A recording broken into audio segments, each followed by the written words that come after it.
আমি তাকে মানুষই মনে করি না। যাকে মানুষ মনে করি না তার জেন্ডার থাকতে পারে না।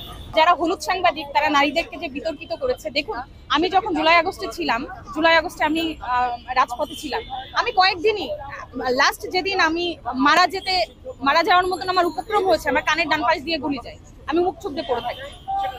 আমি যখন পড়ে যাই আমি ভেবেছি আমি মারা গেছি, কিন্তু আল্লাহর অশেষ রহমত আমি 2-3 মিনিট পর উঠে যখন বসেছি তখন যে না আমি বেঁচে আছি, আমিও মারা যেতে পারতাম। বন্ধু হয়ে ফ্যাসিস্টের সারথি হয়ে যারা যে বিভিন্ন আমলারা যে চেয়ারে এখনো বসে আছেন, যাদের ইশারায় এখনো এই যে বিভিন্ন লীগের জন্ম হচ্ছে, যাদের সাপোর্টে আমরা যারা জুলাই এবং আগস্টের গণ অভ্যুত্থানে যারা অংশগ্রহণ করেছিলাম, যারা এখন রাজপথে মার খেতে যাচ্ছি বা হুমকির সম্মুখীন হচ্ছি, আমরা তাদের বিচার চাই।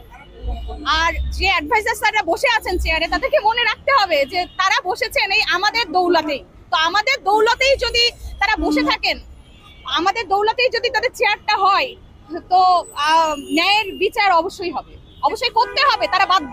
তারা যদি করতে না পারে তাদেরকে অ্যাপোলজি দিতেও তারা বাধ্য, তাদেরকে কৈফিয়ত দিতে হবে। যে কিছু মানুষ আছে, বন্ধু যদি অন্যায় করে তাহলে বন্ধু অন্যায় করলেও তুই আমার বন্ধু, বন্ধুর অন্যায় দেখে না। তো এটা যে মানে ফ্যাসিস্ট হাসিনার প্রতিকৃতি, এরা তারাই হাসিনাকে চিনতে পারছেন না যারা হাসিনার বন্ধু। এটা ছাড়া আর কিছু বলার নেই।